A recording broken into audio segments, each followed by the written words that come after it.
The first of my two guests back in 2015, Petteri Taalas, was elected to a 4-year term as Secretary General of the World's Meteorological Organization. He's also Finland's permanent representative of the WMO. Jim Hansen is a former director of the NASA Goddard Institute for Space Studies. He's a recognized climate change expert known for his testimony on climate change to congressional committees in the 90s. Back in the 1980s. That was back when congressional committees might actually listen to climate change experts. His testimony helped raise broad awareness of the global warming issue. He also made Time magazine's list of the 100 most influential people in the world in 2016. I like to think that in the 11 years since, he's still been extremely influential, just like 120 or so, not quite cracking 100. Either way, it is a pleasure to welcome you, Jim and Petteri. Thank you for joining me at the Stump. Thanks. Thank you. Fellas, I've got some questions that are sort of targeted for one of you or the other, but feel free to jump in if you feel like, you've got a better answer than the other fella. Petteri, let me begin with you. We've seen some crazy weather this last summer. Is this year's hurricane season human caused? So we cannot say that everything that we observe in our atmosphere is because of climate change. But because of climate change, we have started seeing growing amount of disasters. We see more often heat waves in some parts of the world, flooding, some parts of the world, drought. And also we have started seeing more often storms that are causing economic losses. And for example, this hurricane season so far has been record-breaking. This length of this Hurricane Irma was longest ever in category 5, and we also expect to see the biggest economic losses as a consequence of the hurricane season already so far. I noticed you've put that in terms even an American Republican can understand. Don't think it's not about the climate. Think about the economic terms.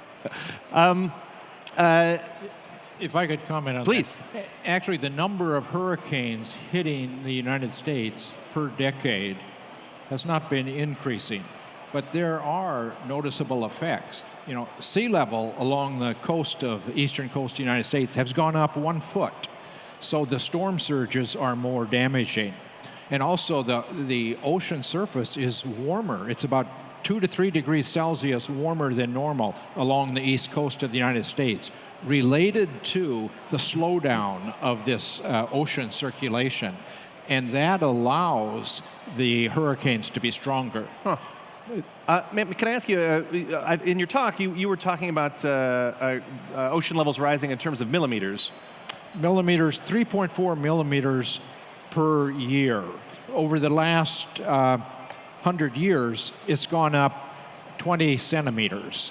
But along the east coast of the United States, because of the way the ocean circulation has changed, it's gone up 30 centimeters. It's, I think that some of us just used to, it's hard to think of ocean levels being different in one part of the ocean than the other. Yeah, they are. Well, let me ask you this. You had some pretty dire predictions back in the 80s. Is the state of climate change today what you expect it to be? Is it worse? Is it better?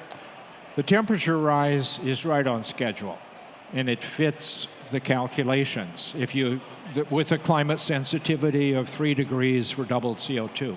So the basic understanding and theory has really been confirmed very well.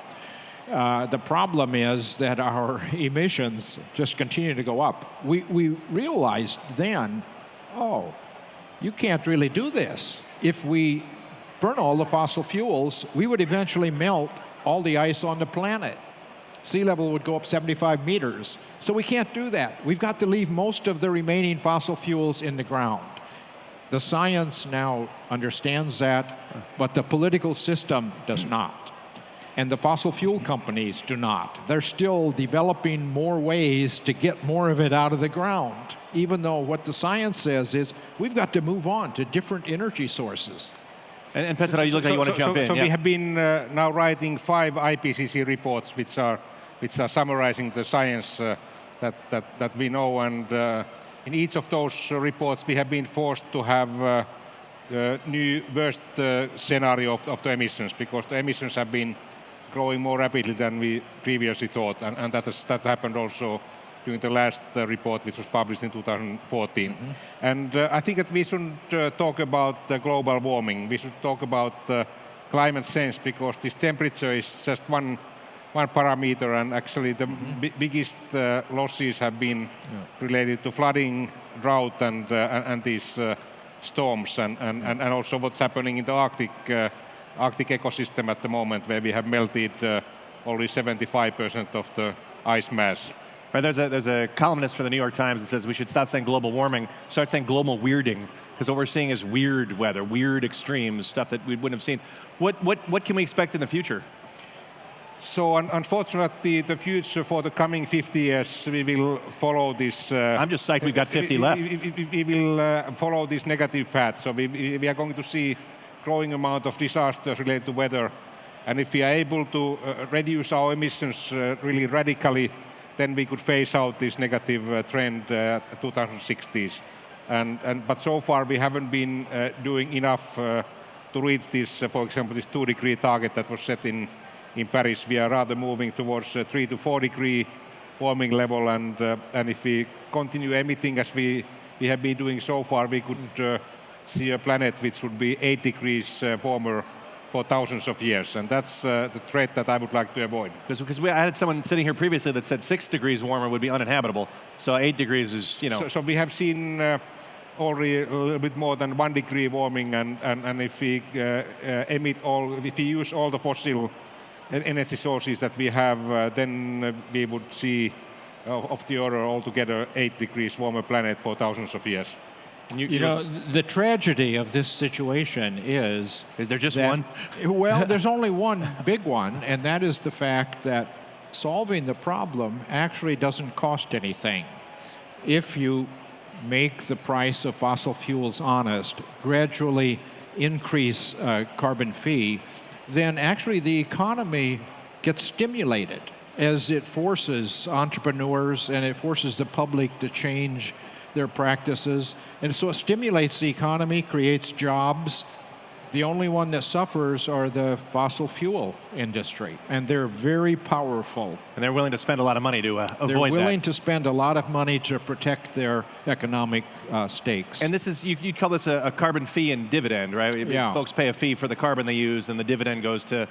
How do you see the dividend being handed out? So you, very simply, you give an equal amount to all legal residents of the country.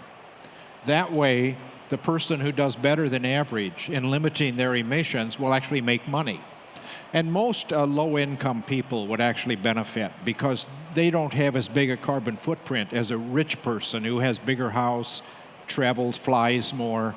And so it's actually helps with this economic disparity that we have, growing in disparity. And is there a carbon tax in practice everywhere? Should I not say tax? Is it carbon fee? It's carbon fee. There's nobody doing it yet, but there's an organization, Citizens Climate Lobby, which is now in 30 different countries, and they're promoting this. And so I'm hopeful that some country will be the first example to do it and show how effective it is. I'm sorry, I've got another American-centric question, but you mentioned your talk that there's a lawsuit to try and force government's hand to come up with a plan. Now, I can't help but imagine that lawsuit walking its way up to the Supreme Court, right, which you said isn't paid for by money, but I feel like the payments happened before they got their seat, if you know what I mean.